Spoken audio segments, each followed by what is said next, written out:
तो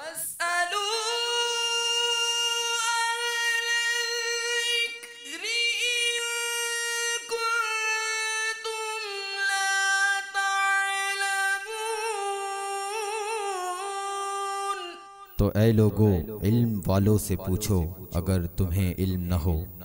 अल्हम्दुलिल्लाहि रब्बिल आलमीन वस्सलातु वस्सलामु अला सय्यिदिल अंबिया वल मुरसलीन अम्मा बाद फ़अऊज़ु बिल्लाहि मिनश शैतानिर रजीम बिस्मिल्लाहिर रहमानिर रहीम अस्सलातु वस्सलामु अलैका या रसूलल्लाह व अला आलिका व अस्हाबिका या हबीबल्लाह अस्सलातु वस्सलामु अलैका या नबीयल्लाह व अला आलिका व अस्हाबिका या नूरल्लाह। मेरे प्यारे और मोहतरम इस्लामी भाइयों और मदनी चैनल के नाज़रीन, अल्हम्दुलिल्लाह अज़्ज़ व जल एक बार फिर हम मदनी चैनल के सिलसिले दारुल इफ्ता अहले सुन्नत में मौजूद हैं। आप सबको मरहबा कहते हैं। अल्हम्दुलिल्लाह दारुल इफ्ता अहले सुन्नत के इस्लामी भाई हमारे साथ मौजूद हैं। आज भी हम आपके लिए ऐसा मौजू लेकर हाजिर हुए हैं। कई सिलसिलों का तसलसल है कि अल्हम्दुलिल्लाह हमने कुछ हफ्तों पहले नमाज के जो बेसिक्स हैं, यानी पहले हमने तहारत को डिस्कस किया, तहारत के सवाल व जवाब हमने शामिल किए, फिर उसके बाद नमाज की शराइत और फिर नमाज के फ़राइज़ का सिलसिला शुरू है। तो उसी टॉपिक को, उसी मौजू को लेकर आगे चलेंगे। आज हमारा जो मौजू है नमाज के फ़राइज़ के हवाले से है। थोड़ा सा रिकैप कर लेते हैं, थोड़ा सा रिकॉल कर लेते हैं। हुज़ूर आपसे अर्ज़ ये है कि पिछले सिलसिलों में हमने नमाज के शराइत को डिस्कस किया, नमाज के शराइत के बारे में सवालात भी हुए, आपने उसकी वजाहत इरशाद फरमाई, फिर नमाज के फ़राइज़ हुए। तो थोड़ा सा अगर एक बार फिर ऐसे नाज़रीन जो आज पहली बार शामिल हुए हों, तो हमारे नाज़रीन के लिए अगर वो आपसे हम शराइत भी पूछेंगे, फिर फ़राइज़ भी इंशाल्लाह दोबारा सुन लेंगे, लेकिन हमारा मामूल यही है कि हम सवाल व जवाब से पहले दुरूद पाक की फ़जीलत पर मुश्तमिल हदीस पाक सुना करते हैं। सैयदना अबू तलहा रज़ी अल्लाह तआला अन्हु ने फरमाया कि मैं एक दिन दरबार नबूवत में हाज़िर हुआ तो मैंने अपने आका रहमत आलम सल्लल्लाहु अलैहि वसल्लम को इतना खुश और हशाश बशाश देखा कि मैंने ऐसा पहले कभी नहीं देखा। मैंने सबब दरियाफ़्त किया तो मेरे आका ने फरमाया कि मैं क्यों ना खुश और हशाश बशाश हूँ कि अभी अभी मेरे पास जिब्रील अमीन तशरीफ़ लाए और ये पैगाम देकर गए हैं। अल्लाह ताला फरमाता है, ए महबूब सल्लल्लाहु अलैहि वसल्लम, क्या आप इस बात पर राज़ी नहीं कि आपका कोई उम्मती आप पर एक बार दुरूद पाक पढ़े तो मैं और मेरे फ़रिश्ते ने, रब फरमा रहा है, मैं और मेरे फ़रिश्ते उस पर 10 रहमतें भेजें, उसके 10 गुनाह मिटा दूँ और उसके लिए 10 नेकियां लिख दूँ, और जो एक मरतबा सलाम पढ़े मैं उस पर 10 बार सलाम भेजूँ। लिहाजा आप अपनी उम्मत को इस बात की खुशखबरी सुना दीजिए और साथ ही ये भी फरमा दीजिए कि ए उम्मत, अब तुम्हारी मर्ज़ी, तुम दुरूद पाक कम पढ़ो या ज़्यादा। गौर कर लीजिए, ऐसी बशारत। और फिर अब हम दुरूद पाक कम पढ़ें या ज़्यादा हम पर छोड़ दिया गया है। हमें दुरूद पाक का विर्द ज़्यादा से ज़्यादा करना चाहिए। शब जुमा दुरूद पाक पढ़ने की क्या ही बात है। जुमा का दिन दुरूद पाक पढ़ने के बहुत सारे फ़ज़ाइल मिलते हैं। रिवायतों में आता है जो जुमा के दिन 80 बार दुरूद पाक पढ़ता है, अल्लाह ताला उसके 80 बरस के गुनाहों को माफ़ फरमा देता है। तो brilliant night for the reciting of दुरूद पाक, बेहतरीन रात है आज दुरूद पाक पढ़ने के लिए। दुनिया भर में जहाँ कहीं है, खूब दुरूद पाक के नजराने अपने आका मौला सल्लल्लाहु अलैहि वसल्लम की बारगाह में पेश करने आज हमें इंशाअल्लाह। आइए मिलकर दुरूद पाक पढ़ते हैं। सल्लु अलल हबीब सल्लल्लाहु तआला अला मुहम्मद सल्लल्लाहु अलैहि वसल्लम। जी हुजूर, नमाज के शराइत पहले बयान हो जाएं और फिर हम अपने वापस उसी टॉपिक की तरफ आ जाएंगे कि नमाज के फ़राइज़ क्या है इंशाअल्लाह। बिस्मिल्लाहिर्रहमानिर्रहीम अल्हम्दुलिल्लाहि रब्बिल आलमीन वस्सलातु वस्सलामु अला सय्यिदिल अंबिया वल मुरसलीन। नमाज इसके अदायगी और इसकी सेहत के लिए चंद चीज़ों का होना नहायत ज़रूरी है। अगर उनमें से कोई चीज़ नहीं पाई जाएगी तो नमाज अदा नहीं होगी। तो अभी ये जो बुनियादी बातें हैं नमाज की सेहत के लिए, नमाज के दुरुस्त होने के लिए, उनकी 2 सूरतें हैं। या तो उनका ताल्लुक़ नमाज से पहले का है या नमाज के दौरान उन चीज़ों का होना ज़रूरी है। तो जो चीज़ें नमाज की बुनियादी और ज़रूरी चीज़ें हैं और उनका नमाज से पहले होना ज़रूरी है तो उनको नमाज के शराइत कहा जाता है। नमाज से जो पहले होंगे, नमाज से पहले, ठीक है। और जो चीज़ें नमाज के लिए ज़रूरी हैं और वो नमाज के अंदर हैं, ठीक है, तो उनको नमाज के फ़राइज़ कहा जाता है। ओके। सबसे पहले तो ये फ़राइज़ और शराइत के माबैन ये फ़र्क ज़हन नौशीन कर लिया जाए। अब नमाज के शराइत में क्या क्या चीज़ें आती हैं जी? तो नमाज की शराइत में 6 किस्म की अशिया दाखिल हैं। ठीक, पहली है तहारत, दूसरी सत्र औरत, तीसरी इस्तक़बाल क़िबला, चौथी वक्त, पांचवी नियत और छठी है तकबीर तहरीमा। माशाअल्लाह माशाअल्लाह। तो ये 6 चीज़ें हैं नमाज की शराइत में दाखिल हैं। ठीक है। और नमाज के फ़राइज़ में 7 चीज़ें शामिल हैं। माशाअल्लाह माशाअल्लाह। सबसे पहली तकबीर तहरीमा, जो नमाज के शराइत में से आखिरी शर्त है। ठीक है। और यही तकबीर तहरीमा नमाज के फ़राइज़ में से पहला फ़र्ज़। लास्ट शर्त भी यही है और पहला फ़र्ज़ भी है। ठीक है ठीक है। तकबीर तहरीमा, उसके बाद दूसरा फ़र्ज़ है क़याम, तीसरा फ़र्ज़ क़िराअत, चौथा फ़र्ज़ रुकू, पांचवा फ़र्ज़ सुजूद और छठा फ़र्ज़ है क़ादा अखीरा और सातवां फ़र्ज़ है खुरूज बेसुनईही। माशाअल्लाह। तो ये 7 फ़राइज़ हैं नमाज में। और इन चीज़ों का ताल्लुक़ नमाज के दौरान, क्योंकि हम क़याम, रुकू, क़िराअत, सुजूद वगैरह ये नमाज के अंदर कर रहे होते हैं, तो इनको नमाज के फ़राइज़ कहा जाता है। हमें कपड़ों की पाकी का ख्याल रखना, क़िबले के समत का तयन करना, जो नमाज हम पढ़ना चाहते हैं उसका वक्त हो जाना, सही, नियत कर लेना, इन चीज़ों का ताल्लुक़ है नमाज से पहले। ठीक है, नमाज शुरू करने से पहले पहले। तो ये फ़र्क भी अपने जहन नशीन रखें और इन चीज़ों को याद भी करें। मेरे प्यारे और मोहतरम इस्लामी भाइयों, बड़ा एक वाज़ेह फ़र्क हमारे सामने आ गया। कंडीशंस ऑफ नमाज, नमाज की जो शराइत हैं वो नमाज शुरू होने से पहले हैं। और अगर जो इस्लामी हमारे साथ कंटिन्यू व्यूवर्स हैं वो जानते हैं कि हमने शराइत पर तवील अल्हम्दुलिल्लाह मदनी फूल हासिल किए और हमने बाकायदा याद किया था। ये 6 शराइत हमने नमाज की दोहराई थी और आपको बार बार रिकॉल करवाया था। आप हमारे पुराने सिलसिलों को भी देख सकते हैं। और अल्हम्दुलिल्लाह नमाज के अहकाम बार बार हम इसकी दावत देते हैं। अमीर अहले सुन्नत की बड़ी प्यारी किताब है, तो ये नमाज के अहकाम किताब में शराइत भी मौजूद हैं और फ़राइज़ भी मौजूद हैं।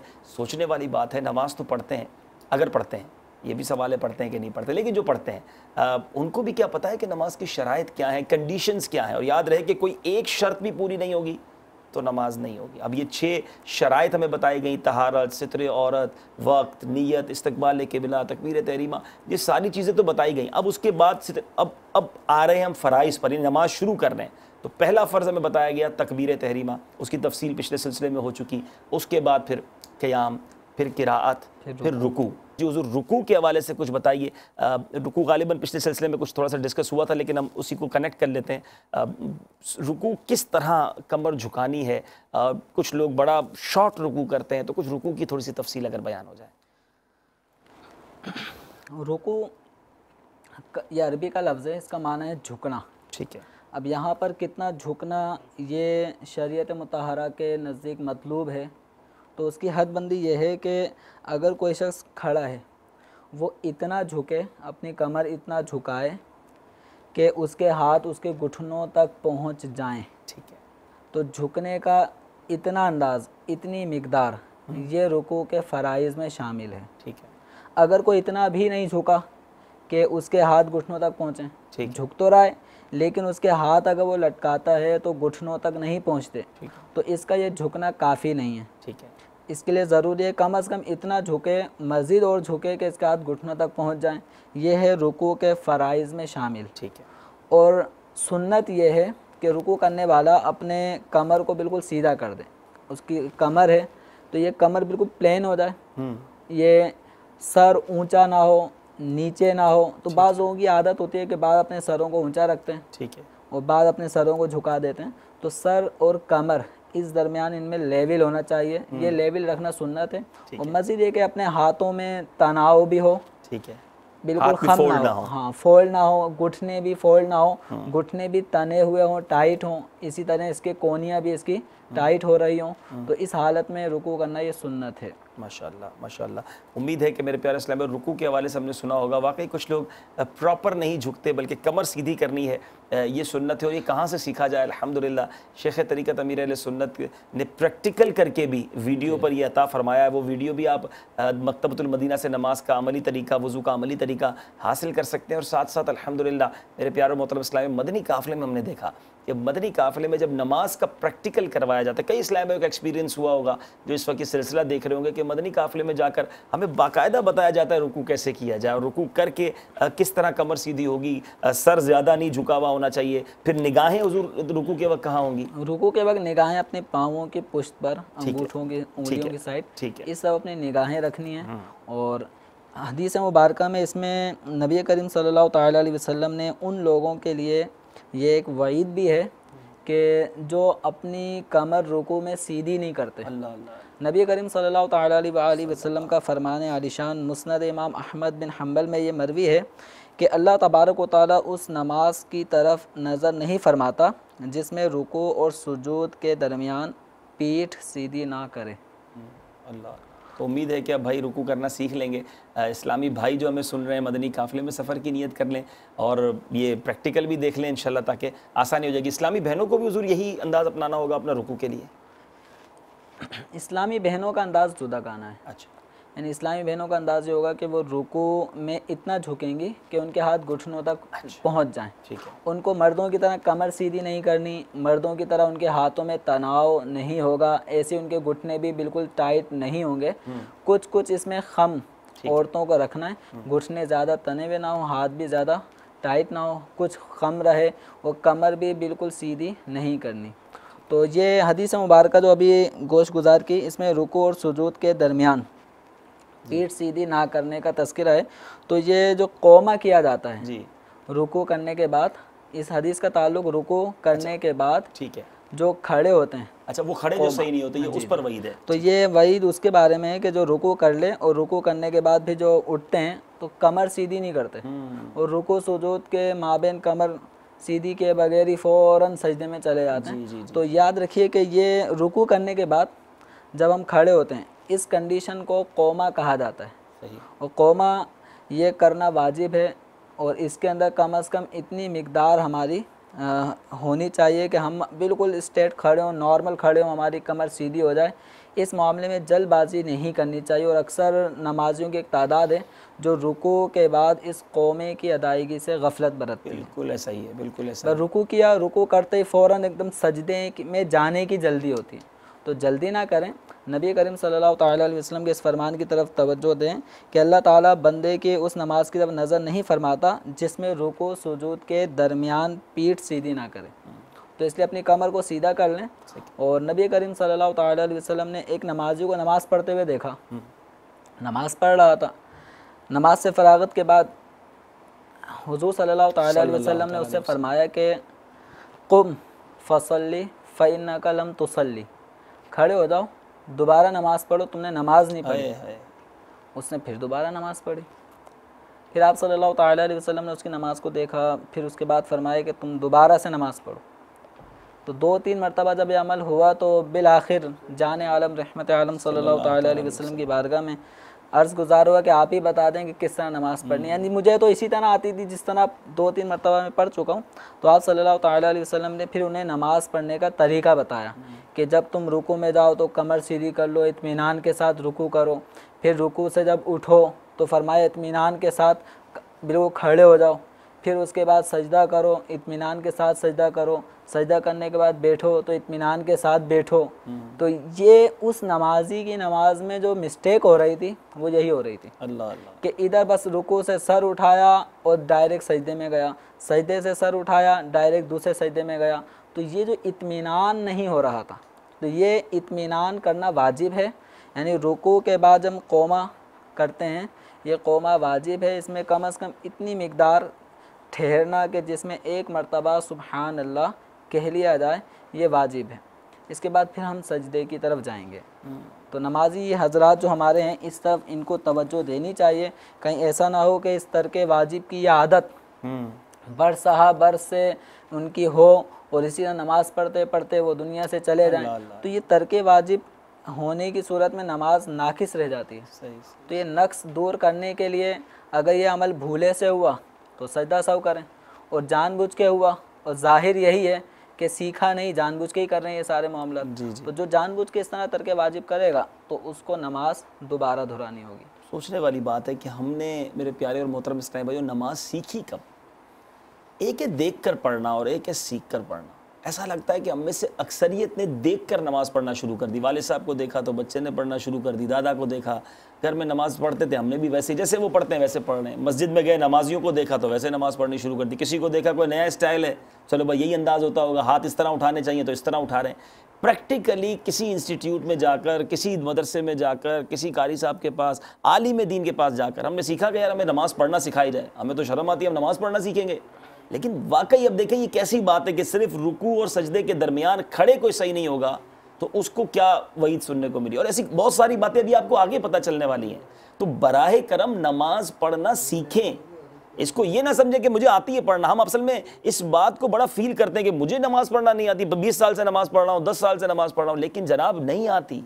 ऐसा है ना रिवायतों में हुजूर के कई सालों के नमाज पढ़ने वाले के मुंह पे नमाज मार दी जाएगी। अब इबादत तो हमें ये सब चीज़ें सीखनी होंगी, और ये सीखे कहाँ से? अल्हम्दुलिल्लाह इसी नीयत के साथ, इसी इंटेंशन के साथ हम दारुल इफ्ता अहले सुन्नत का सिलसिला लेकर हाजिर होते हैं। माशाअल्लाह मदनी मुज़ाकरे अमीर अहले सुन्नत फरमाते हैं, मदनी चैनल के सिलसिलों में आपको ये चीज़ें बताने की कोशिश करते हैं, और फिर इसके बावजूद आपको प्रैक्टिकली भी कुछ चीज़ें करनी होगी, कुछ किताबों का मुताला करना होगा, और फिर मदनी काफ़िलों में इस्लामी भाई सफ़र करें तो ये तमाम चीज़ें हासिल कर पाएंगे। जी, उस रुकू के बाद अब फिर आगे चले अगले फ़र्ज़ की तरफ। रुकू ये नमाज के जो फ़राइज़ हैं जी, इसको हम थोड़ा दोहराते भी नहीं ताकि इनको याद भी रह जाए। माशाअल्लाह। तो पहला फ़र्ज़ है तकबीर तहरीमा, दूसरा फ़र्ज़ है क़ियाम, क़याम, तीसरा फ़र्ज़ है क़िरात, ठीक है, चौथा फ़र्ज़ है रुकू। 4 फ़र्ज़ तो हो गए। 4 फ़र्ज़ हमारे पिछले सिलसिलों में हो चुके थे। ठीक है। अब हमने आज इस सिलसिले में मज़ीद जो 3 फ़राइज़ रह गए, सुजूद और क़ादा अखीरा और खुरूज बेसुनई, तो इन 3 फ़राइज़ से मुतालिक इंशाअल्लाह हम मज़ीद सुनेंगे।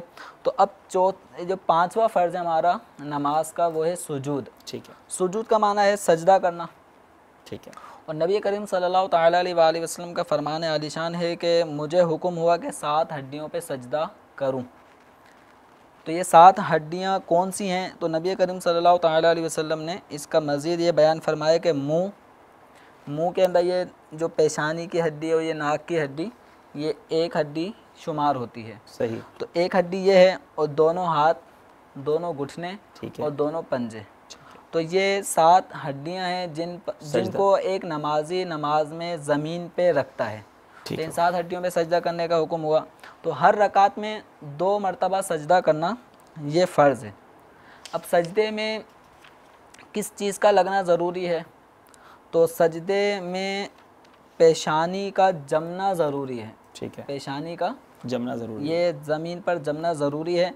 अब जमने का माना ये होता है कि हम जब ज़मीन पर सजदा करने के लिए अपने सर को रखेंगे तो हमारे सर पर, पेशानी में हमें ज़मीन की सख्ती महसूस हो। ठीक है, सख्ती महसूस होने का माना है कि अब अगर हम मज़ीद दबाना चाहें तो अब ना दबे। तो ये है ज़मीन की सख्ती महसूस करना।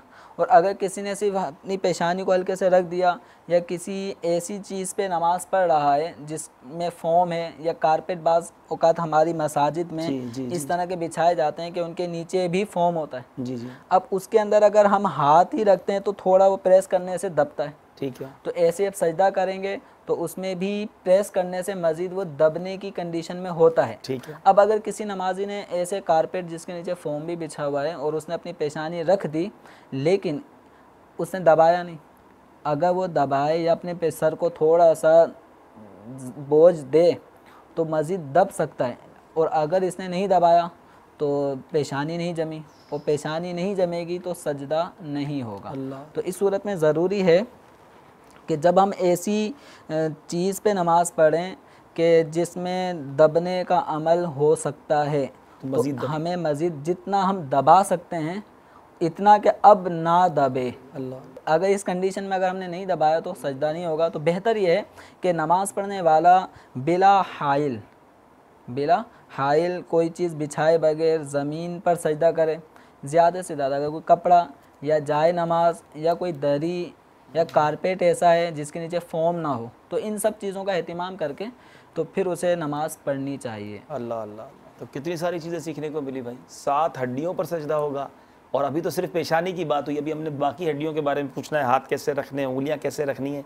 लेकिन सोचिए इस पेशानी को इस तरह दबाना है कि ज़मीन की सख्ती महसूस हो। बड़े मोटे मोटे कारपेट, खूबसूरत जानमाज हम लेते हैं, लेकिन क्या वाकई अपनी पेशानी को हम इतना दबाते हैं? और ये बात भी पता चली कि बिला हाइल सजदा करें, ये बेहतर है हुजूर? ये बिला हाइल सजदा करना ये मुस्तहब है, अफजल यही है माशाल्लाह। यानी कोई चीज़ ना हो, आप साफ़ सुथरे फ़र्श पर आप बराह रास्त उसको सजदा करें तो इंशाल्लाह वो ज़्यादा बेहतर भी है, मुस्तहब भी पता चला। और आपको ये जो प्रॉब्लम है कि ज़मीन की सख्ती महसूस हो, ये भी महसूस हो जाएगी। यहाँ अगर हुज़ूर को मशवरा देंगे, आप मस्जिद कमेटी वाले भी हो सकता है सुन रहे हों, घर में भी लोग नमाज के लिए जानमाज ख़रीदते हैं, या बड़ा महंगा सा, उनकी मोहब्बत होती होगी नमाज से कि ज़रा अच्छा सा जानमाज हो, बड़ा कारपेटेड हो, तो बहुत सॉफ्ट, बहुत नरम और बहुत ज़्यादा उसमें वो कालीन होता है। तो क्या करना चाहिए वो मस्जिद कमेटी वाले? क्या बहुत नरम कालीन लें, या सजदे के लिए वो थोड़ा सा सख्त होना चाहिए? अब इसमें देखें, नरम इन मानों में कि अगर उसमें हम पेशानी रखें तो उस कपड़े में मुलायमत हो, तो इन मानों में तो खैर मना नहीं होगा। अब ये इन चीज़ों का एहतिमाम जो बाज़ जगहों पे किया जाता है कि वो नीचे फोम भी बिछाते हैं और नरम कर देते हैं, तो इसको मज़ीद नरम ये ना किया जाए, कम से कम फोम ना बिछाएं। ठीक है। आमतौर पे जो कारपेट हमारे यहाँ पे आते हैं कालीन वगैरह, तो इसके अंदर कुछ ना कुछ वो थोड़ा सा दबाने दब के बाद सकता है। असल अब ये भी बात है ना कि दबाने का जहन भी तो हो ना, जी जी, कि अब हमारा भी तो जहन हो, वो सिर्फ सर रख देते हैं, टेक बल्कि देते अगर हैं। फर्श पे ही कोई नमाज पढ़ रहा है इसमें भी बाज देखने वालों को अगर हम देखते हैं तो वो सही तरह जमाते नहीं है। अच्छा, पेशानी भी जमे और फिर नाक भी जमे जी, और अच्छी तरह। नाक की हड्डी इसका जमना ये वाजिब है। सही, सजदे में पेशानी का जमना ये ज़रूरी है, ठीक है, इसके बगैर सजदा नहीं होगा। ठीक है। और नाक की हड्डी का जमना ये वाजिब है। अल्लाह अगर किसी ने सिर्फ पेशानी जमा दी हाँ, नाक और जमाई नाक लगाई नहीं, अल्लाह। या सिर्फ नाक की नोक लगाई, नाक की हड्डी जो सख्त हड्डी है, तो एक नरम हड्डी होती है शुरू में और इसके बाद ये सख्त हड्डी होती है, तो सख्त हड्डी ज़मीन पे लग जाए। अब इतना आपको ज़मीन की सख्ती खुद ही बता देगी कि अब ज़मीन में आप कुछ मज़ीद प्रेस नहीं कर सकते, दबा नहीं सकते, तो ये करना ज़रूरी है, यानी वाजिब है नाक की हड्डी का लगना। हाय हाय। तो इन सब चीज़ों की तरफ भी हमारे नमाजियों को तवज्जो देनी चाहिए। हर थोड़ी देर बाद ये सोचने को मिल रहा है कि हमें बहुत कुछ सीखना है। अभी रुकू में कितनी चीज़ें सीखी, अब सजदे में सिर्फ अभी सजदे की वो जो पेशानी और नाक की हड्डी है इसी पर बहस हो रही है। और वाकई सजदे की बरकतें हमें बाज़ औक़ात नहीं मिलती। लोग कहते हैं यार मैं सजदे करता हूँ लेकिन वो रिक्कत नहीं होती, हालांकि किताबों में लिखा है कि रब से सबसे ज़्यादा करीब बंदा सजदे में होता है, लेकिन सजदे में जाता कैसे हूँ कभी ये सोचा है।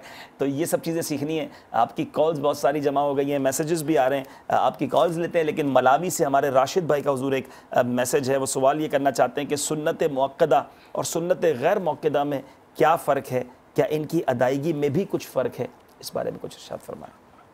सुन्नत मुअक्कदा और गैर मुअक्कदा, ये इसमें इसकी अदायगी में कुछ फ़र्क ये है कि सुन्नत मुअक्कदा की जब हम दूसरी रकात पढ़ते हैं, अगर हम 4 रकात वाली नमाज को लेंगे तो सुन्नत मुअक्कदा की हम दूसरी रकात में बैठते हैं जिसको क़ादा ऊला कहा जाता है।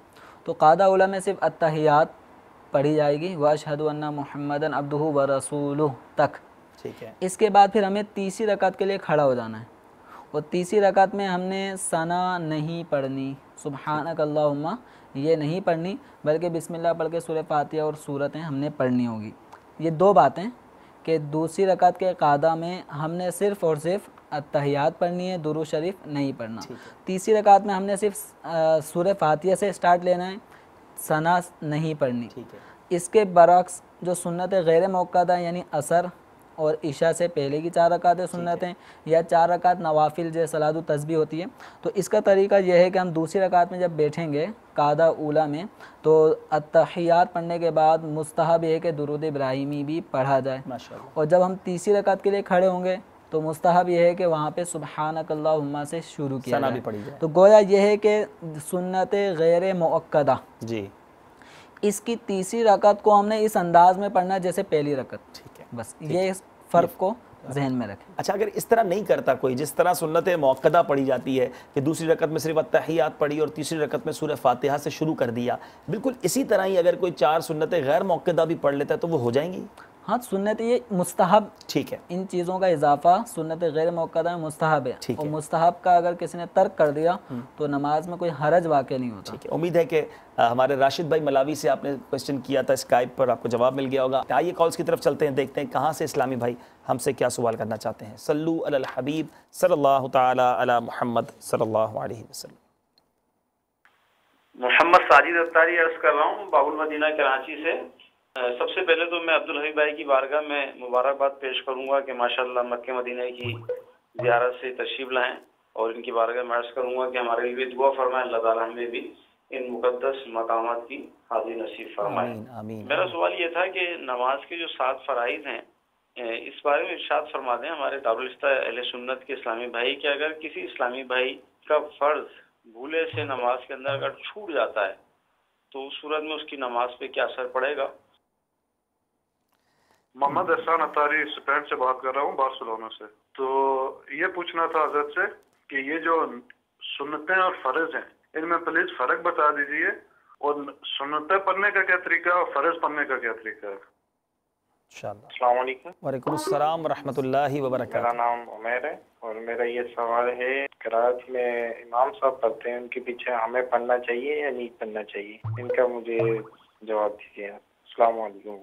वालेकुम अस्सलाम व रहमतुल्लाहि व बरकातुहू।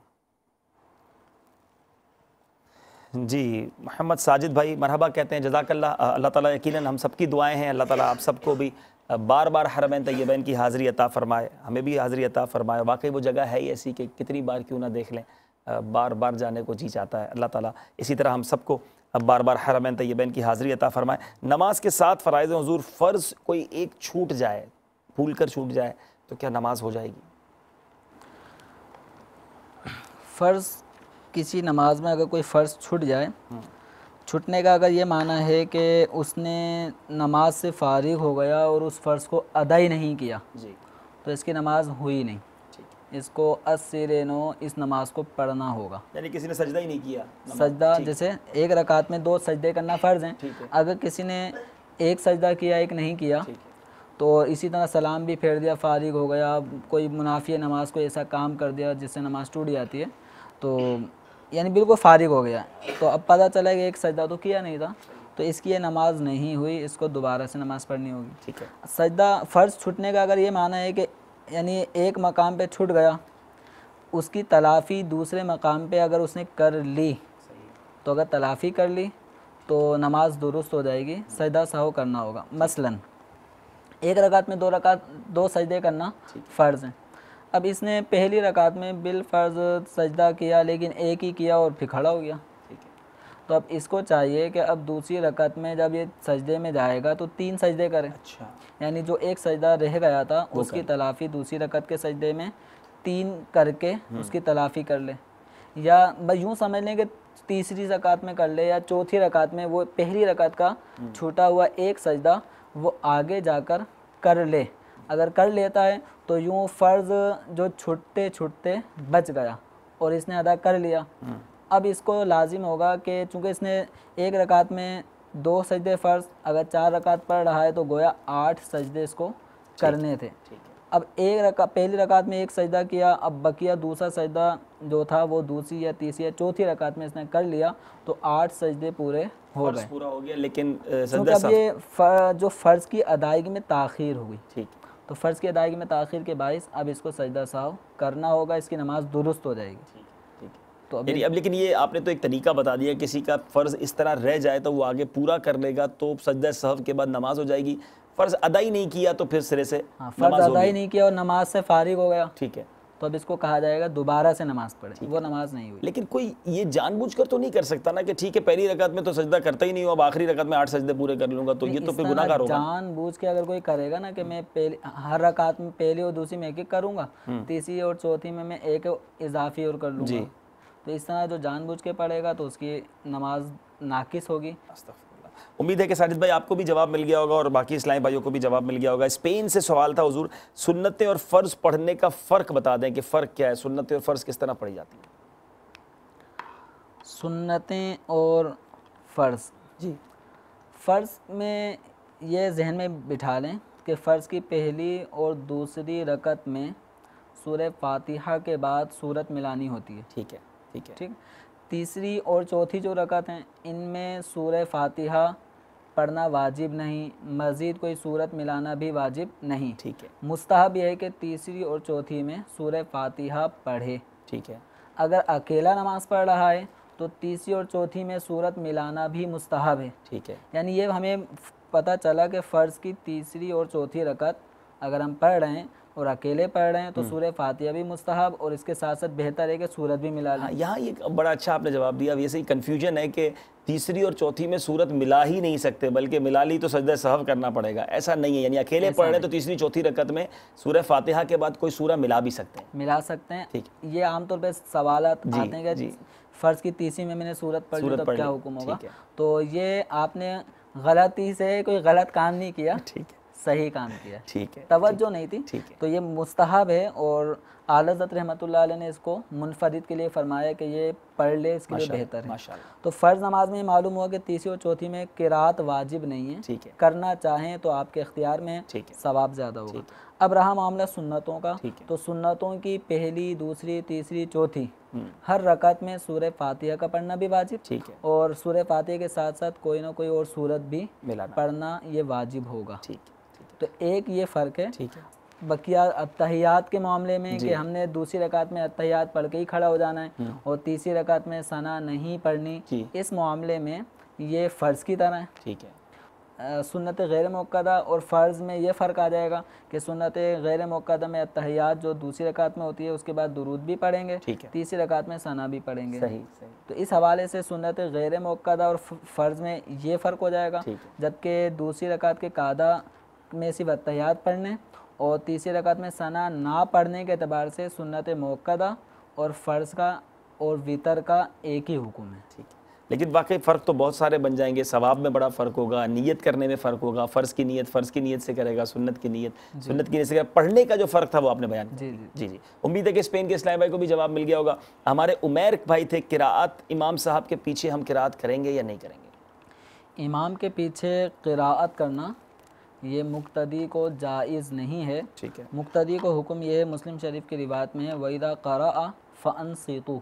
सही। हुक्म ये दिया गया कि इमाम जब क़िराअत करे तो तुम चुप रहो। ठीक है। एक और रिवायत में फरमाया गया है कि मन कान लहू इमाम फ़क़िराअतुल इमामी क़िराअतुन लहू, कि जो इमाम के पीछे नमाज़ पढ़े तो इमाम की क़िराअत मुक्तदी की क़िराअत है। ठीक है। तो मुक्तदी खामोशी के साथ क़िराअत सुनेगा। अगर जैसे फ़जर और मगरिब और इशा या जुमा या ईदैन, इनमें चूँकि तिलावत होती है जहर बुलंद आवाज़ से, तो मुक्तदी इनको सुनेगा, इस पे खामोशी और तवज्जो के साथ सुनना ये वाजिब है।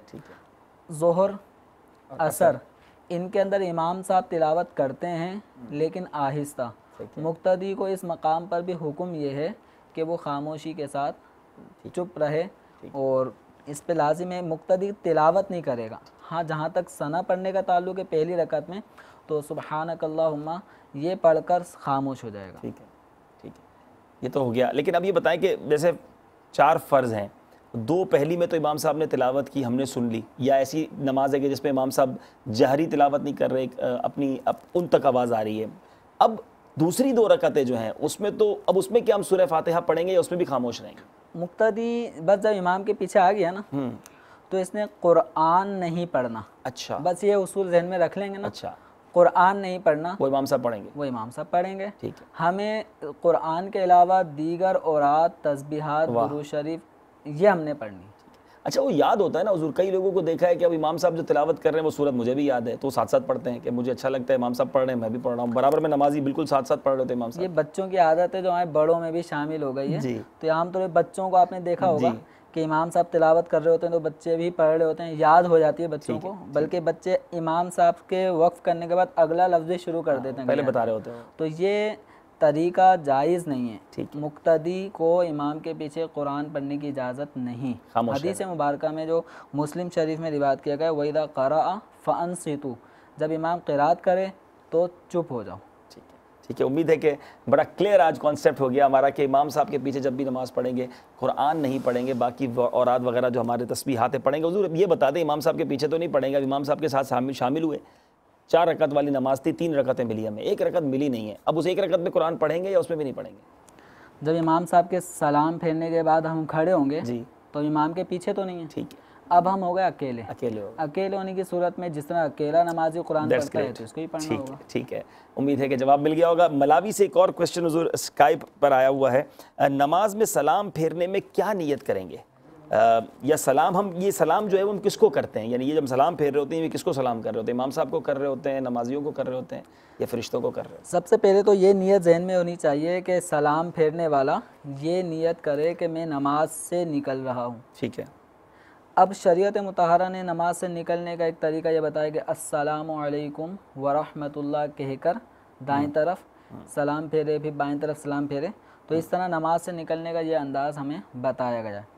तो अब जब सलाम फेरेंगे, अगर हम अकेले नमाज़ पढ़ रहे हैं तो दाएं तरफ जो हमारे नेकियां लिखने वाले फ़रिश्ते को मुकर्रर किया गया है, हम सलाम फेरते वक्त इस फ़रिश्ते की नियत करेंगे, गोया हम इस फ़रिश्ते को सलाम कर रहे हैं। और बाएं तरफ जब हम सलाम फेरेंगे तो इस तरफ वाले फ़रिश्ते जो बदी इंसान की बुराइयां लिखने पर मामूर हैं उनको सलाम करेंगे, उनकी बारगाह में सलाम अर्ज़ करेंगे। यह है तन्हा नमाज़ पढ़ने वाले। ठीक है।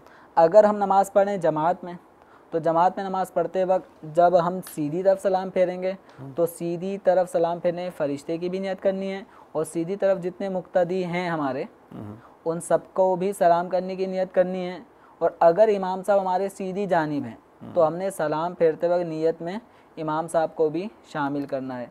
और इसी तरह जब बाएं तरफ सलाम फेरेंगे तो बाएं तरफ के फ़रिश्ते और मुक्तदियों, और अगर इमाम साहब बाएं तरफ हैं तो फिर हमें इमाम साहब की भी नियत करनी होगी। नियत करनी होगी कि नाम भी लेना होगा?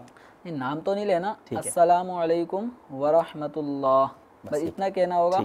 और अगर जो इकामत कहने वाले मौज़िन साहब हैं वो क्या करेंगे? ठीक है। अब वो तो इमाम साहब के बिल्कुल ही पीछे होते हैं, ठीक है। तो उनके बारे में हुक्म ये है कि वो दोनों तरफ के सलाम में अपने इमाम की भी नियत करेंगे। अच्छा, दोनों तरफ के सलाम में नियत करेंगे। कॉल्स की तरफ चलते हैं, देखते हैं कहाँ से इस्लामी भाई हैं और हमसे क्या सवाल करना चाहते हैं, फिर आपके कुछ मैसेजेस भी शामिल करेंगे। सल्लु अलल हबीब सल्लल्लाहु तआला अला मुहम्मद सल्लल्लाहु अलैहि वसल्लम। तो ये मालूम करना है कि इसमें कौन सी रकातें गैर मुक्तदा है और गैर मुक्तदा और गैर मुक्तदा है, इसमें कौन सी पढ़ना लाजमी है और कौन सी छोड़ सकते हैं या वो भी लाजमी पढ़ना है? जी हुजूर। अस्सलाम वालेकुम। वालेकुम अस्सलाम व रहमतुल्लाहि व बरकातुहू। मोहम्मद ज़ियाउल्लाह तारी इस्लामाबाद से बात कर रहा हूँ। मेरा सवाल ये है कि क्या 7 साल की उम्र में नमाज फर्ज हो जाती है? मगरिब की नमाज होती है, इसमें 2 रकातें रह जाती हैं, तो बंदा 1 रकात रह जाती है, दूसरी रकात में शामिल होता है। जब सलाम फेरता है इमाम साहब मुक्तदी तो खड़े होते हैं, अपनी नमाज पूरी करते हैं, क्या कहाँ से शुरू करनी है नमाज? मगरिब की नमाज का है, ठीक है। हुजूर, पहला सवाल था कि गैर मौक़िदा और मौक़िदा नमाज़ें कौन सी हैं, ज़रा इसकी कुछ डेफिनेशन बयान करें। मौक़दा और गैर मौक़दा इसका ताल्लुक़ सुन्नत से है। ठीक है। फ़र्ज़ तो मौक़द ही है, ठीक है। वितर भी मौक़द है। ठीक है। ठीक है। मौक़द माने ताकीद, जिसके पढ़ने की ताकीद आई। सही। और गैर मौक़दा का मतलब है जिसके पढ़ने की ताकीद है तो उसका पढ़ना, उसके फ़ज़ाइल भी बयान, तरग़ीब भी है, लेकिन ना पढ़ने पर कोई वईद नहीं है और पढ़ने का ऐसा ज़्यादा ज़ोर भी नहीं दिया गया, तरग़ीब दिलाई गई है, तो ये सुन्नत गैर मौक़दा। अब नमाज़ों में चंद सुन्नतें मौक़दा हैं, चंद गैर मौक़दा। ज़ोहर की 4 सुन्नतें जो पहले पढ़ी जाती हैं और जो 2 सुन्नत बाद में पढ़ी जाती हैं ये मौक़दा हैं। ठीक है। मगरिब के बाद जो 2 सुन्नत पढ़ी जाती हैं वो मौक़दा हैं। इशा के बाद जो 2 सुन्नत पढ़ी जाती हैं वो मौक़दा हैं। जुमातुल मुबारक में 4 सुन्नतें जो पहले की होती हैं और 4 सुन्नतें जो बाद की होती हैं ये भी सुन्नतें मौक़दा हैं। फ़जर की 2 सुन्नतें ये भी मौक़दा हैं। जुमे के अंदर जो 4 सुन्नतें क़ब्लिया और बादिया ये भी मौक़दा, और जो 4 सुन्नतें बादिया के बाद जो 2 सुन्नत भी पढ़ी जाती है वो भी करीब करीब सुन्नतें मौक़दा के हैं। ठीक है। इनके अलावा असर से पहले की 4 रकात, इशा से पहले की 4 रकातें ये सुन्नतें गैर मौक़दा हैं। ठीक है। अच्छा, ये लफ्ज़ मुअक्कदा है या मुअक्किदा है? काफ के ऊपर ज़बर है, मुअक्कदा। मुअक्कदा, और आपने बताया कि ताकीद की हुई है। ताकीद। और गैर मुअक्कदा का मतलब ये हो गया उस पर ताकीद नहीं है। उनके पढ़ने में इतनी सख्ती के पढ़नी है, इनमें ताकीद में ताकीद नहीं है, तरग़ीब है। ठीक है, तरग़ीब तो है, लेकिन क्या ये अपनी आदत बना लेना सही है कि गैर मौक़िदा पढ़नी नहीं है? क्या फरमाते हैं, मतलब इसकी क्या करना चाहिए इसमें आदत? जो ये चाहता है कि नामा अमाल में सवाब कम हो तो भले वो आदत बना ले। अल्लाह। और जो सवाब का मोहताज है, जिसको चाहिए कि उसके आखिरत में दर्जात बुलंद हो, तो उसको तो ये कभी नहीं छोड़नी चाहिए। कुछ लोगों की आदत बन जाती है कि बस वो गैर मौक़िदा पढ़नी नहीं है, तो ऐसा ना करें। हमें कभी 17 रकात वाली इशा भी पूरी पढ़नी चाहिए और जो 7 रकात वाली मगरिब भी पूरी पढ़नी चाहिए। नॉर्मली देखा है कि फ़र्ज़ और सुन्नतें पढ़ ली और फारिग हो गए, तो ऐसा नहीं होना चाहिए और इसकी आदत नहीं बनानी चाहिए। स्काइप पर भी मैसेजेस आ रहे हैं, वो भी शामिल करेंगे, लेकिन पहले जो कॉल्स पर मैसेजेस आए हैं वो हम ले लेते हैं। ये हुज़ूर फरमाया, ज़ियाउल्लाह भाई थे, 7 साल की उम्र में क्या नमाज फ़र्ज़ हो जाती है, क्या फरमाते हैं? 7 साल की उम्र में चूँकि अभी बुलूग का ज़माना शुरू नहीं हुआ होता, ठीक है, तो इसलिए अभी नमाज तो फ़र्ज़ नहीं हुई, लेकिन हुक्म यह है कि जब बच्चा 7 साल की उम्र को हो जाए, ठीक है, तो उसको नमाज का हुक्म दो। ठीक है, यानी अब से उसको ताकीद करना शुरू कर दें। जब 10 साल की उम्र को पहुंच जाए और नमाज ना पढ़े, सुस्ती काहिली का मुजाहरा करे, तो हुक्म यह है कि इसको मार कर भी नमाज की आदत डलवाओ। तो अब ये कि बालिग कौन कब होता है, तो लड़की में बालिग होने की अलामतें 9 साल की उम्र से शुरू हो जाती हैं, ठीक है, और लड़के में बालिग होने के असरात आसार ये 12 साल की उम्र में शुरू होते हैं। ठीक है। अब वो आसार जो भी हैं अगर नहीं पाए गए तो 15 साल की उम्र में इन दोनों को बालिग मान लिया जाएगा। ठीक है, ठीक है। तो बालिग होने के बाद नमाज फ़र्ज़ होगी 7 साल की? बालिग जब तक नहीं हुआ, नाबालिगी के ज़माने में नमाज फ़र्ज़ नहीं होगी। नमाज की फ़र्जियत बालिग होने की सूरत में है। तो लड़का ये 12 साल से 15 साल के दरमियान आसार बुलूग मसलन सोते में एहतिलाम हो जाए, इस तरह की कंडीशंस अगर पाई गई तो ये बालिग हो जाएगा। इसी तरह किसी लड़की को 9 साल की उम्र से 15 साल के दौरान इन 6 सालों में वो बालिगा हो सकती है। मसलन उसको मेंसेस शुरू हो गए या एहतिलाम हो गया, तो इन सूरतों में वो बालिग मान ली जाएगी। उस पर नमाज, अब नमाज भी फ़र्ज़ हो जाएंगे। तो ये 7 साल का जो फिर जो हुक्म है कि पढ़ाना शुरू किया जाए, ये क्या प्रैक्टिस के लिए? ये प्रैक्टिस के लिए है, ताकि बच्चे को 7 साल की उम्र से ही नमाज की आदत डल जाए। वाह वाह, सुभान अल्लाह, सुभान अल्लाह। वाकई ऐसा होना चाहिए, हमें अपने बच्चों को शुरू ही से नमाज का आदी बनाना चाहिए, ताकि हम कहें जब बड़ा हो जाएगा फिर पढ़ेगा, तो ये आदत होगी तो फिर पढ़ना आसान हो जाएगा। आदत ही नहीं डाली होगी आपने तो फिर नमाज पढ़ाना बहुत मुश्किल हो जाएगा। 1 रकात रह जाए या 2 रकातें रह जाए, मगरिब में वाकई एक बड़ी कन्फ्यूजन हो जाती है लोगों को। अब जमात में पहुँचे और 1 रकात निकल गई, अब दूसरी रकात में क्या दोबारा बैठेंगे और फिर तीसरी में दोबारा बैठेंगे, या 2 निकल गई, अब किस तरह पढ़ेंगे? तो थोड़ा सा इसको तसल्ली से मैं समझा दीजिए। मगरिब की नमाज अगर 1 रकात निकली, वो तो सिंपल तरीका है कि इमाम साहब के साथ, चूँकि हमने 2 रकातें पाई हैं और हमारी पहली रकात निकल गई, ठीक है, तो इमाम साहब के सलाम फेरने के बाद एक तरफ जब वो सलाम फेर दें, अब हमें इत्मीनान हो जाए कि सजदा सहू नहीं करेंगे, अब ये दूसरा सलाम फेरने वाले हैं, फेर रहे हैं, तो अब हम खड़े हो जाएंगे। ठीक है, खड़े होने के बाद हम अपनी इस रकात को इस अंदाज में पढ़ेंगे जैसे मैं पहली रकात पढ़ रहा हूँ। अच्छा, तो पहली रकात में सना पढ़ी जाती है, तावुज़, तस्मिया, सूरह फातिहा, सूरत, फिर रुकू सुजूद करते हैं, अत्तहियात में बैठ के अपना सलाम फेर लेंगे। ये तो है जिसकी 1 रकात छूटी, यानी जिसकी पहली रकात छूटी है वो पहली रकात ही पढ़ेगा। हाँ, जिसकी जो रकात छूटी है वो असल में पढ़ता उसी रकात को। क्या बात है, वाह, बड़ा आसान हो गया। पहली रकात छूटी तो पहली को पढ़ना है, अब दूसरी छूटी तो दूसरी को पढ़ना है। 2 छूटी हैं, अब 2 छूट गई तो उसको क्या करना है? अब कोई शख्स आता है इमाम साहब के साथ, तीसरी रकात में शामिल हुआ, ठीक है, उसकी 2 रकातें छूट गई, ठीक है, तो अब ये किस तरह पढ़ेगा? जहन में वही रखें कि मेरी पहली छुट्टी है, ठीक है, फिर दूसरी छुट्टी है, ठीक है, तो इमाम से सलाम फेरने के बाद मैं खड़ा हो जाऊंगा। ठीक है, खड़ा होने के बाद मुझे सना पढ़नी है, तावुज़, तस्मिया, सूरह फातिहा, सूरत पढ़ूंगा। अब इसके बाद मैं रुकू सुजूद कर लूँगा। ठीक है, अब काउंटिंग के एतबार से मेरी रकातें कितनी हो गई? एक इमाम साहब के साथ पढ़ी है, ये दूसरी हो गई, और ये दूसरी हो गई। ठीक है, अब ये जहन में, यानी इसको 2 उसूल चलाने हैं। ठीक है, एक उसूल तो अपनी छूटी हुई रकात वो पढ़नी है उसी तरतीब से, ठीक है, और दूसरा उसूल ये रखना है कि मेरी तादाद कितनी हो गई। 1 रकात इमाम के साथ पढ़ी है और दूसरी अब सजदे भी कर लिया, 2 हो गई। अब इसको हुक्म ये है कि जब भी 2 रकातें हो जाएंगी तो इसको कादा करना वाजिब। ठीक है, तो अब इस मुक्तदी को कादे में बैठना होगा। ठीक है, नहीं, 2 रकातें जब हो जाती हैं तो कादा करने का हुक्म है। अब ये कादा में बैठे, अत्तहियात पढ़े, अत्तहियात पढ़ने के बाद फिर खड़ा हो जाए। ठीक है, अब ये खड़ा होके क्या पढ़ रहा है? वैसे काउंटिंग के एतबार से तीसरी, लेकिन दर हकीकत ये अपनी छूटी हुई दूसरी रकात पढ़ रहा है। ठीक है, और दूसरी रकात में सूरह फातिहा के बाद सूरत भी मिलानी होती है, तो ये सूरह फातिहा भी पढ़ेगा, सूरत भी मिलाएगा, फिर रुकू सुजूद करके अत्तहियात पढ़ के नमाज से फारिग हो जाएगा। अमेजिंग, कितना कुछ हमें सीखना ज़रूरी है। अब ये देखें कि जमात में शामिल तो हो जाते हैं, लेकिन ये अंदाज़ा नहीं होता कि अब कौन सी रकत पढ़नी है, तहियात पे कब बैठना है। Everything we have to learn.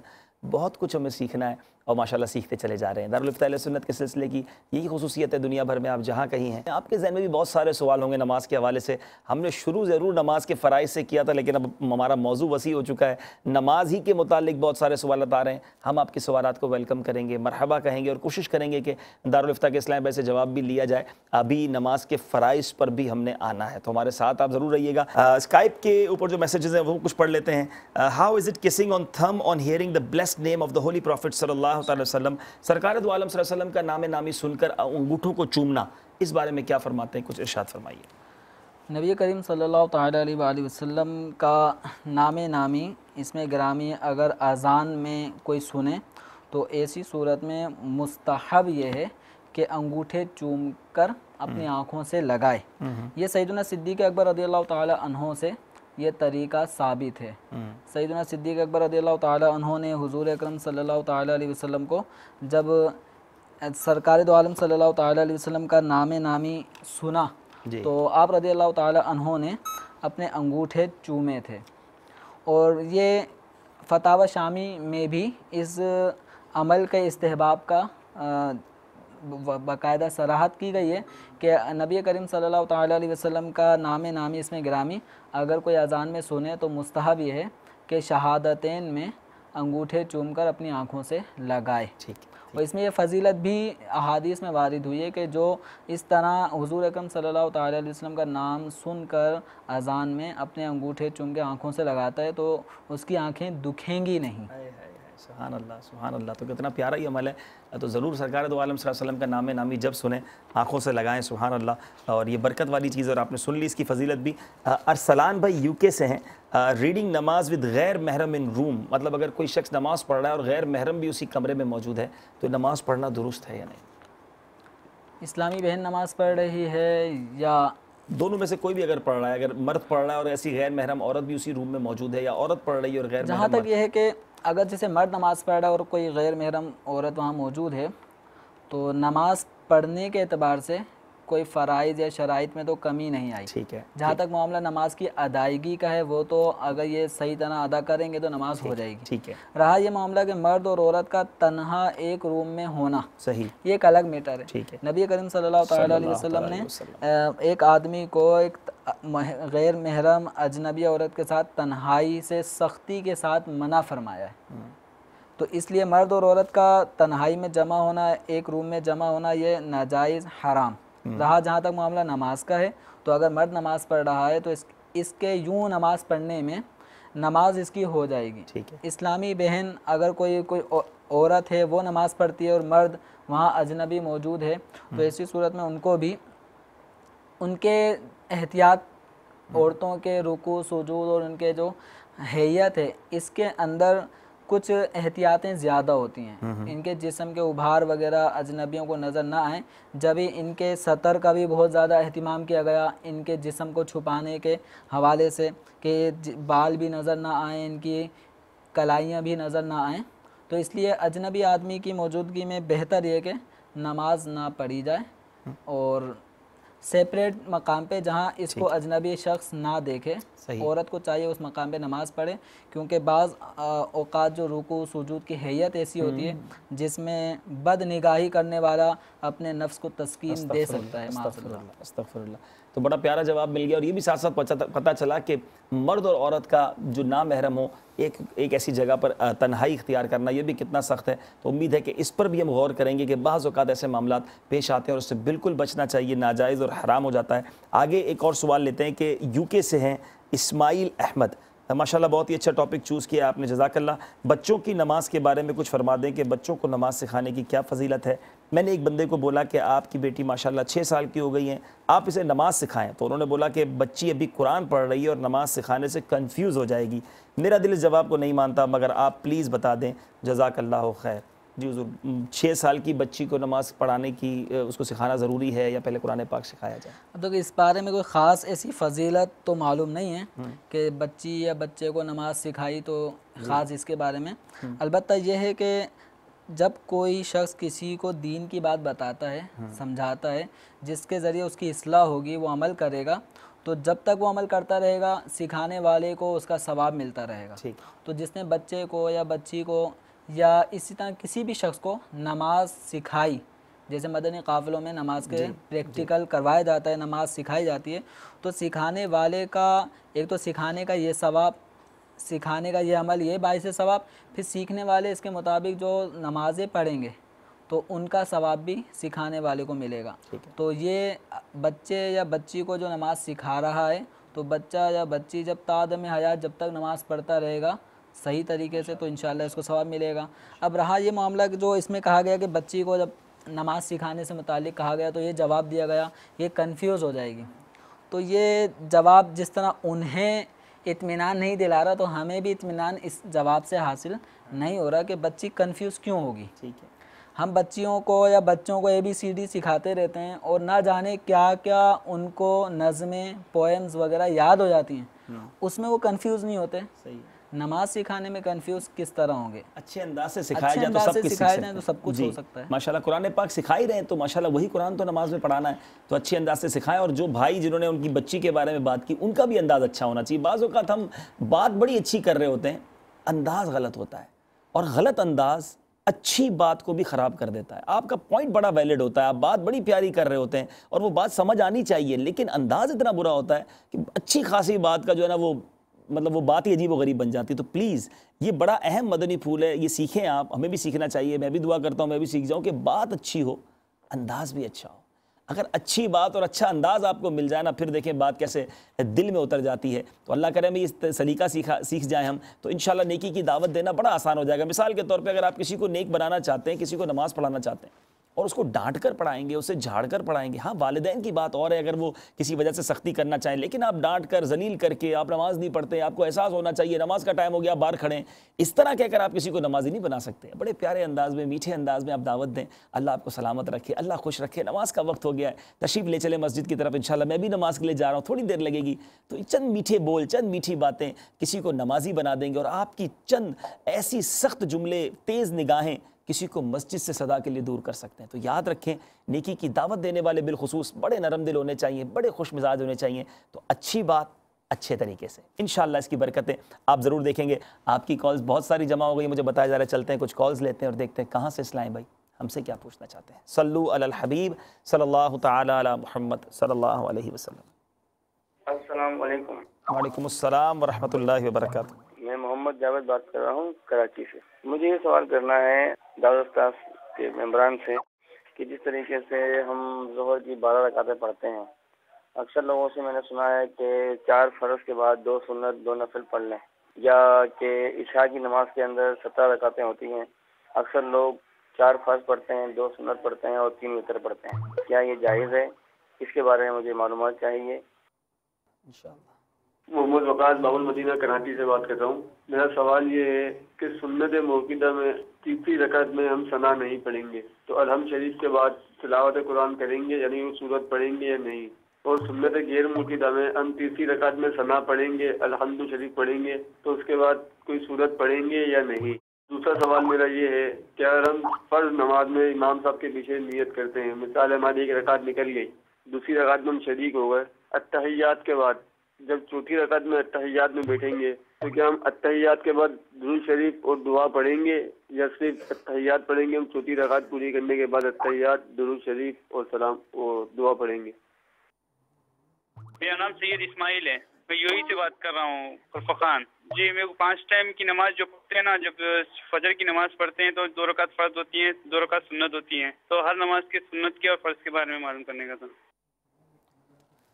बहुत शुक्रिया आप सबका, मरहबा कहते हैं आपको अपने सिलसिले में। जावेद भाई थे बाबुल मदीना कराची से। वो बात वही हो गई कि ज़ोहर की 12 कुछ लोग नहीं पढ़ते, इशा की 17 नहीं पढ़ते और आदत सी बन गई है कि बस फ़र्ज़ पढ़ना है और सुन्नतें पढ़नी है। तो वो आपको जवाब तो दे चुके थे। तो वही है कि जो सवाब चाहता है कि उसके सवाब में कमी रहे, ज़्यादा सवाब ना कमा ले जी, तो उसको वो भले ना करें जी। और ऐसा कौन होगा जो अजर सवाब या आखिरत में मिलने वाले दर्जात में कमी पर राज़ी हो? ठीक है, यकीनन वहाँ पे तो यह है कि जो जितना ज़्यादा नेकियां जिसके पास होंगी उतना ज़्यादा उसके मज़े होंगे। सही। तो अब इसमें एक इशा की 9 रकातें जो पढ़ने का आम मामूल बन चुका है, तो ये मामूल अब जुमूद टूटना चाहिए। और अल्हम्दुलिल्लाह मदनी इनामात में अमीर अहले सुन्नत दामत बरकातुहुल आलिया ने सुन्नत गैर मुअक्कदा और दीगर जो नवाफिल हैं नमाज़ों के साथ, इनके पढ़ने का भी एक इनाम दाखिल किया है मदनी इनामात में। तो मदनी इनामात पे के इस इनाम को हर एक इस्लामी भाई, इस्लामी बहन अपना ले माशाअल्लाह। और इसके मुताबिक जो जो नमाज़ों में सुन्नतें और नवाफिल हैं उनका भी एहतिमाम करें। लेकिन जिनके ऊपर क़ज़ाए उम्री है जी जी, उनको चाहिए कि वो सुन्नत गैर मुअक्कदा और नवाफिल की जगह अपनी क़ज़ाए उम्री का एहतिमाम करें। उसके लिए सुन्नत गैर मुअक्कदा और नवाफिल के मुकाबले में क़ज़ाए उम्री की अदायगी ज़्यादा अहम है। अच्छा, अब यहाँ ये बात तो आपने बता दी कि जिसको सवाब की ज़रूरत है वो ज़रूर पढ़े। मदनी इनामात माशाअल्लाह आपने तरगीब दी। यकीनन मदनी इनामात में बहुत ज़बरदस्त तरगीब मिलती है कि आपने सुन्नत गैर मुअक्कदा पढ़ी कि नहीं, नवाफिल अदा किए कि नहीं, और हम सबको करना चाहिए।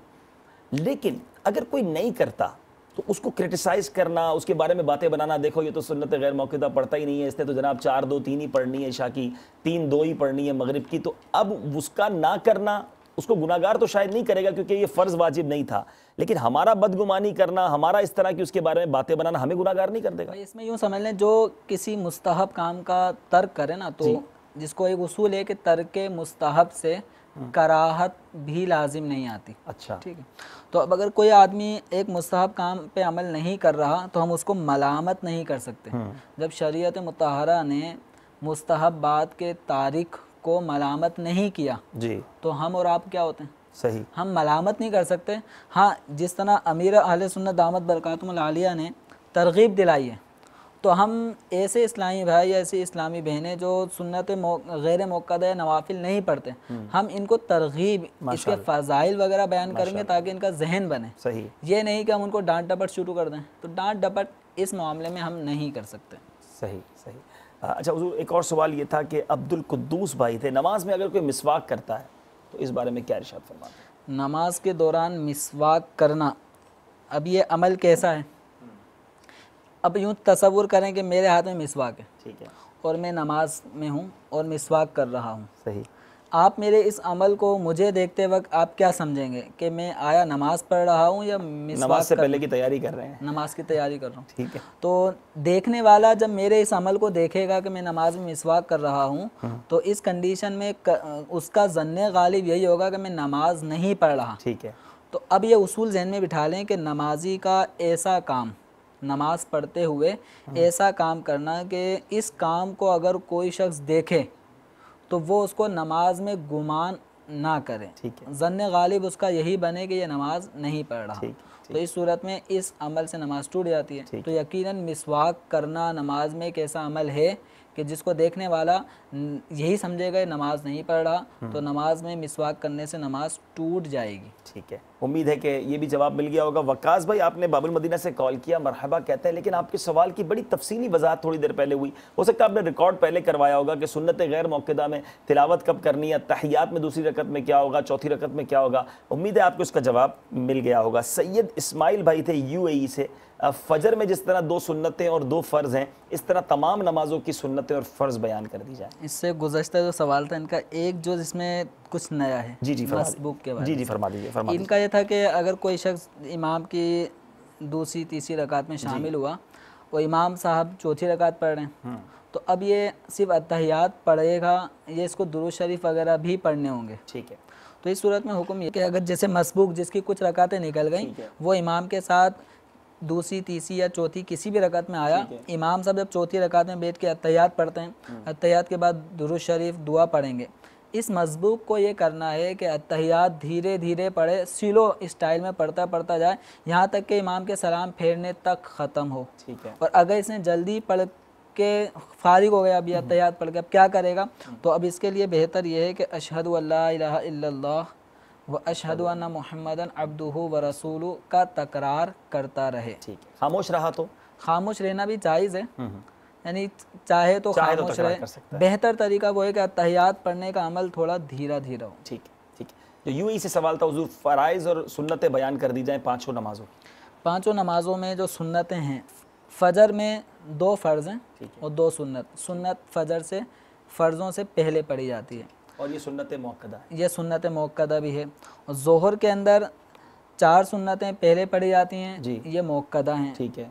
और फिर 4 फ़र्ज़, फिर 2 सुन्नतें पढ़ी जाती हैं, ये भी मौक़दा हैं। ठीक है। फिर उसके बाद 2 नफिल पढ़े जाते हैं। ठीक है। तो यूँ ज़ोहर की नमाज 12 रकातों पे मुश्तमिल, 4 सुन्नत, 4 फ़र्ज़, 2 सुन्नत, 2 नफिल। और असर की नमाज 8 रकात में मुश्तमिल होती है। 4 रकात सुन्नत पहले पढ़ी जाती हैं, वो गैर मुअक्कदा हैं। ठीक है। फिर उसके बाद 4 फ़र्ज़ पढ़े जाते हैं। मगरिब की नमाज 7 रकातों पे मुश्तमिल है, 3 रकात फ़र्ज़, उसके बाद 2 रकात सुन्नत मुअक्कदा हैं ये, उसके बाद 2 रकात नफिल, ये 7 हो गई। और इशा की नमाज ये 17 रकातों पर मुश्तमिल होती है। 4 रकात सुन्नत इसमें पहले पढ़ी जाती है, वो सुन्नत गैर मुअक्कदा, फिर 4 फ़र्ज़, फिर उसके बाद 2 सुन्नत, फिर 2 नफिल, फिर 3 वितर, फिर 2 नफिल। तो इस तरह करके ये 17 रकात हैं। और जुमे की भी मैं जवाब में मज़ीद एडिशन कर देता हूँ कि जुमे में 14 रकातें होती हैं। ठीक है। 4 रकात सुन्नत मुअक्कदा पहले, फिर 2 रकात जुमे के फ़र्ज़, फिर 4 रकात सुन्नत मुअक्कदा, फिर उसके बाद 2 सुन्नत, ये भी करीब सुन्नत मुक्कदा के ही है, उसके बाद 2 रकात नफिल, वो 14 रकातें होंगी। तो ये 14 रकातें होंगी। माशाल्लाह। उम्मीद हमारे यूएई के इस्लाम भाई को जवाब मिल गया होगा।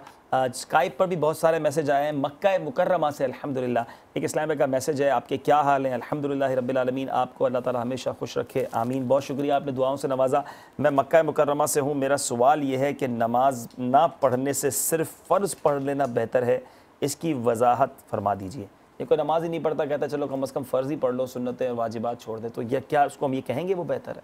नहीं, हम ये तो नहीं कहेंगे कि यानी ये ऐसा आदमी चलो फ़र्ज़ ही पढ़ ले, तो हम इसको तरगीब नहीं दिलाएंगे, हम इसको पूरा तरीका बताएंगे। ठीक है कि आप पे ये चीज़ें फ़र्ज़ हैं, ये वाजिब हैं, ये सुन्नत मुक्कदा हैं, ये गैर मुक्कदा हैं, ये नफिल हैं। ठीक है। आपको इख्तियारात गैर मुक्कदा और नवाफिल में तो हैं, पढ़ेंगे तो ठीक, नहीं पढ़ेंगे तो कोई गुनाह नहीं है। सही है। लेकिन सुन्नत मुक्कदा का तारिक जो इसकी आदत बना ले वो गुनाहगार होगा। और इसी तरह वितर ये भी वाजिब है, जो इसको छोड़ेगा वो भी गुनाहगार होगा, और जो फ़र्ज़ छोड़ेगा वो भी गुनाहगार होगा। तो हम किसी को ये नहीं कहेंगे भाई तुम फ़र्ज़ पढ़ लो, भले वितर ना पढ़ो, सही, भले सुन्नत मुक्कदा ना पढ़ो।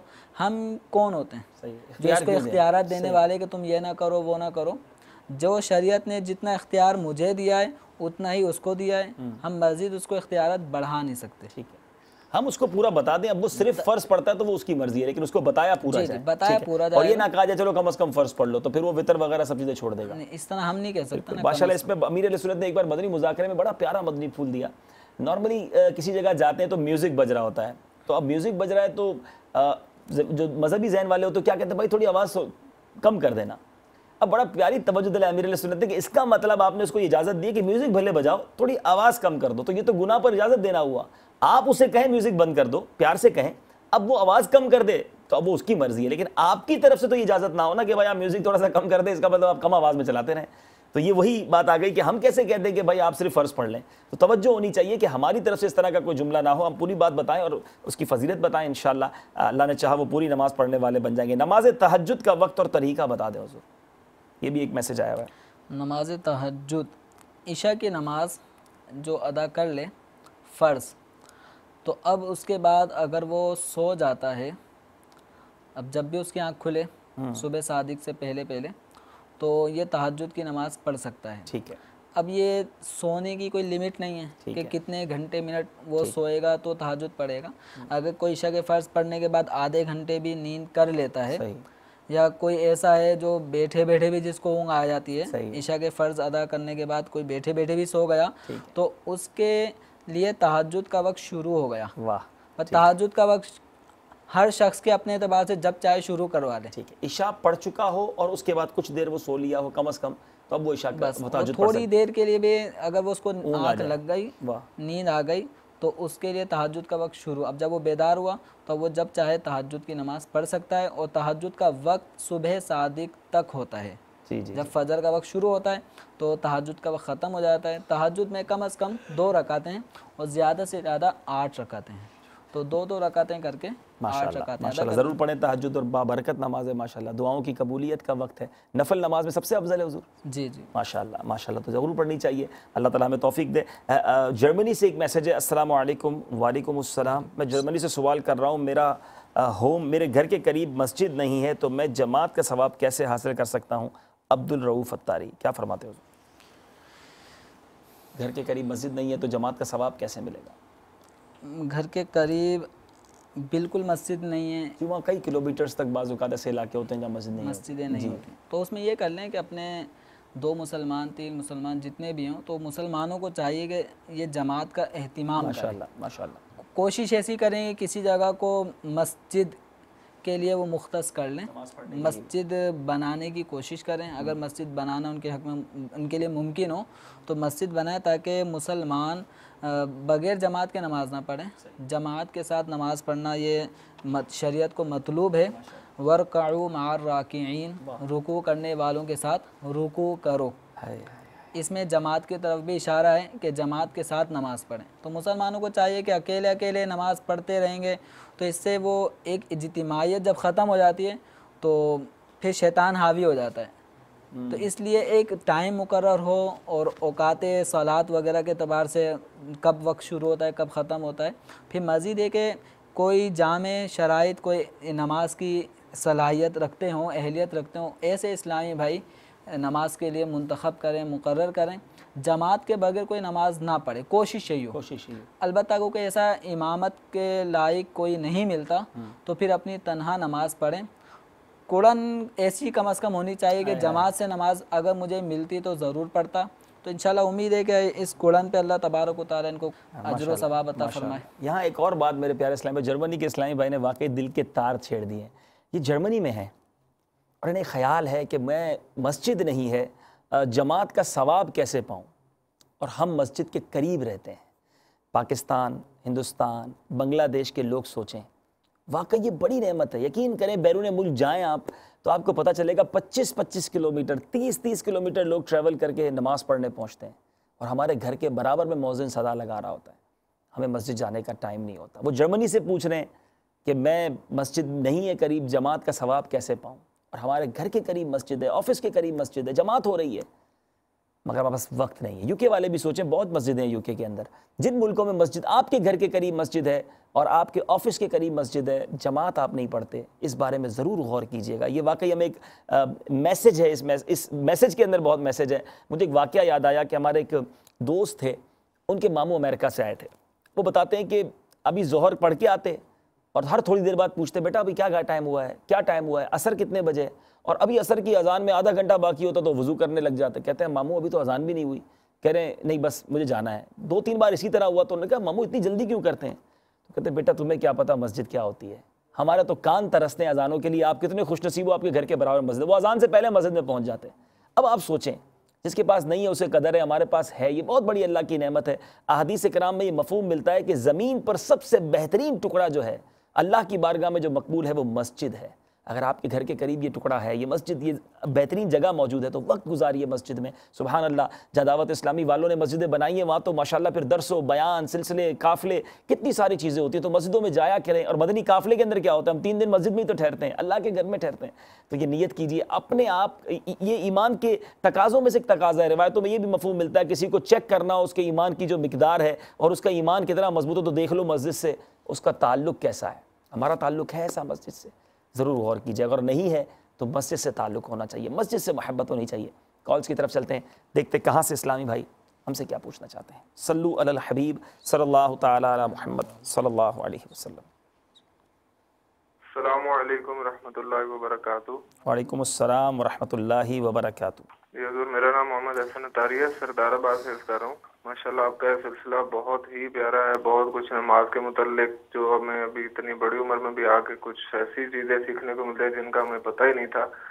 तो हज़ूर इसी सिलसिले से मुतल्लिक एक तो ये कि अगर फजर की नमाज कज़ा हो जाए, वो सुनते जो पढ़ेंगे, वो कई कहते हैं ज़ोहर से पहले अगर आप कज़ा पढ़ेंगे तो सुन्नते पढ़ेंगे, ज़ोहर के बाद पढ़ेंगे तो नहीं पढ़ेंगे। तो इसका वो सुनते कब पढ़ेंगे या नहीं पढ़ेंगे, ये बता दें।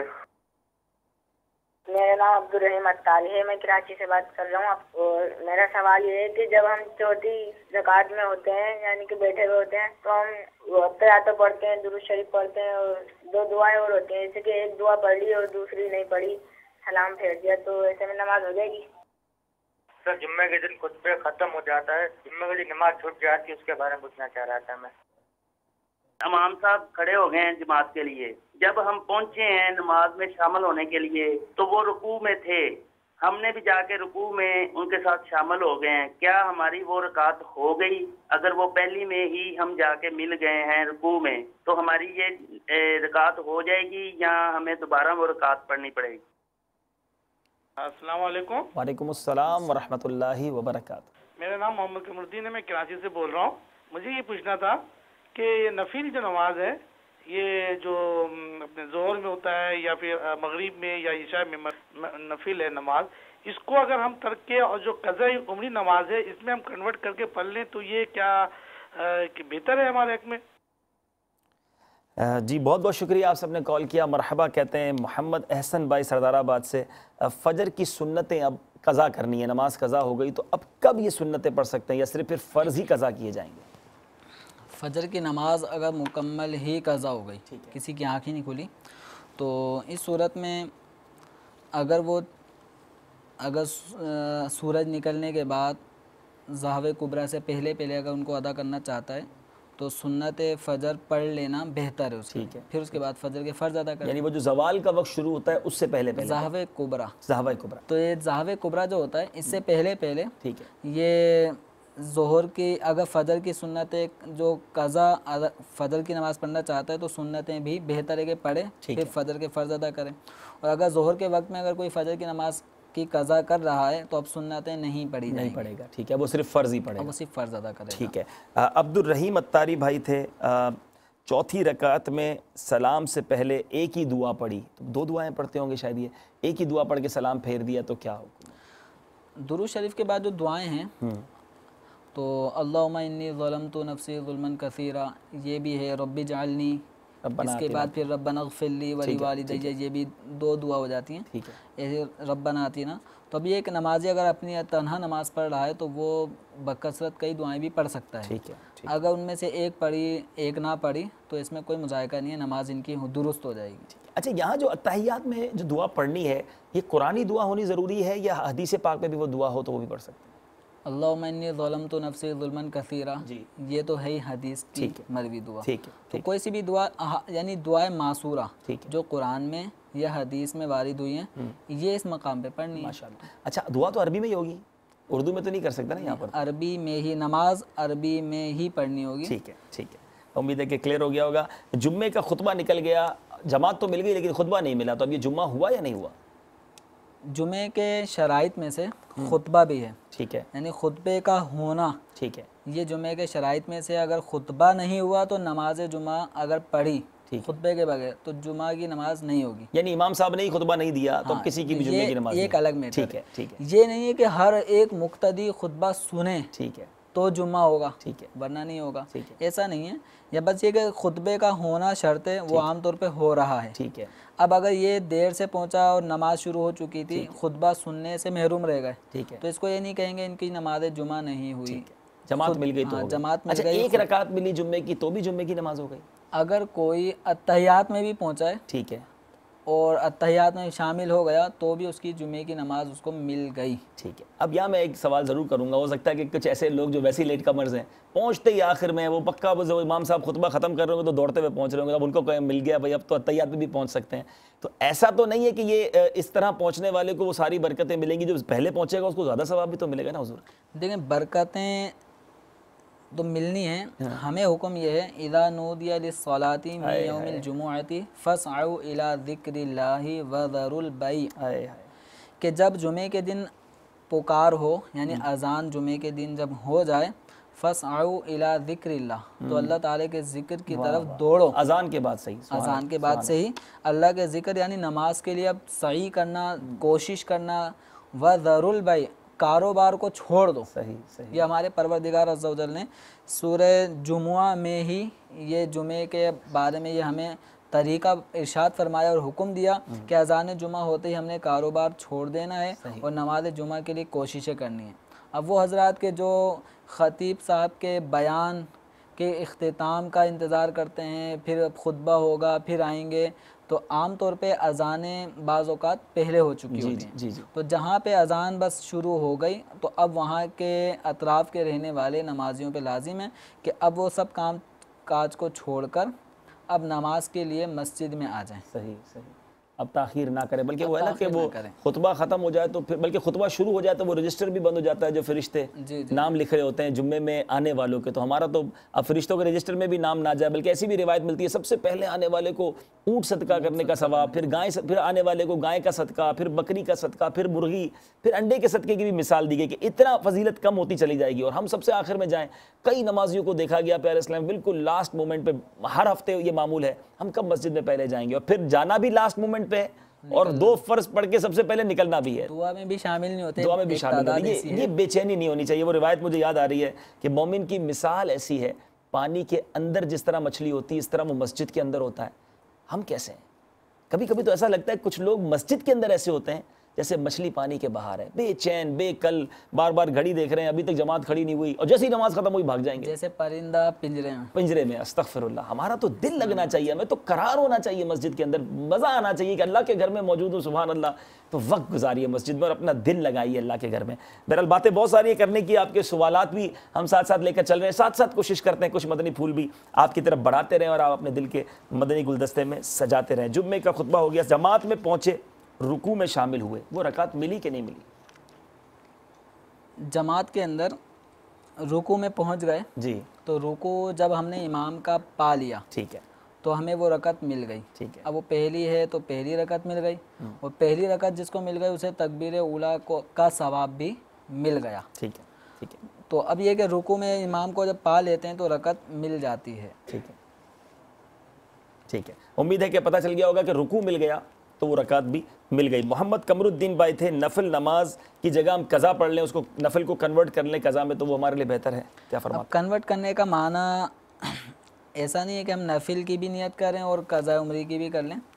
तो इस तरह यह है कि हमने नफिल की जगह, यानी हमने नफिल नहीं पढ़ने, नफिल की जगह हम अपनी कज़ाए उम्री की अदायगी करें, तो ये अमल इनका यकीनन ज़रूर बेहतर है। कज़ा नमाज की नीयत से पढ़े, नफल की नीयत से ना पढ़े। ठीक है, इंशाल्लाह अगले सिलसिले में और भी बहुत कुछ सीखेंगे। मदनी चैनल देखते रहिए, घर बैठे इंशाल्लाह इल्म दीन के मदनी फूल हासिल होते रहेंगे। अगले हफ्ते भी इसी टॉपिक को कंटिन्यू रखेंगे। अभी तक हमारे फ़राइज़ पूरे नहीं हुए, हम कोशिश तो कर रहे थे कि आज फ़राइज़ ले लें, लेकिन मुझे ये काफ़ी प्रेशर दिया जा रहा था कि कॉल्स भी लेते रहे। तो इंशाल्लाह इसी टॉपिक को लेकर चलेंगे। अल्लाह ताला से दुआ है मालिक करीम शरई अहकाम के मुताबिक हमें ज़िंदगी गुजारने की तौफीक अता फरमाए। इस सिलसिले में जो कुछ सीखा उसे याद रखने, उस पर अमल करने, उसे दूसरों तक पहुंचाने की तौफीक अता फरमाए। आमीन बिजाहि नबील अमीन सल्लल्लाहु ताला अलैहि वसल्लम।